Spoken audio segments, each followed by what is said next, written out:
ఎలా రావాలి దేవుని సన్నిధికి అని అంటే కొన్ని నియమాలు, కొన్ని నిష్టలు, కొన్ని కట్టుబాట్లు.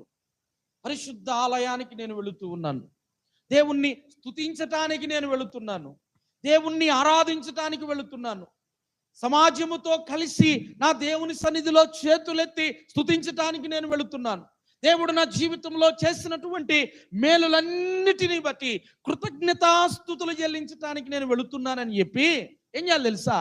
మాటలను సిద్ధపాటు చేసుకొని రావాలంట. దేవుని స్తోత్రం. దావీదు గారు అంటాడు కదా, నా దేవుని సన్నిధిలో తెల్లవారుజామున ఆయన సన్నిధిలో గడపటానికి, ఆయన్ని స్తుతించటానికి, ఆయన్ని ఆరాధించటానికి నేను రాత్రి జాముల యందు మాటలను సిద్ధపరుచుకుంటున్నాను అంటాడు. దేవుని స్తోత్రం. ఆయన రాత్రి అంట మాటలను సిద్ధపాటు చేసుకుంటున్నాడంట. నేను దేవుని మందిరానికి వెళ్ళి ఏమని స్తుతించాలి, ఏమని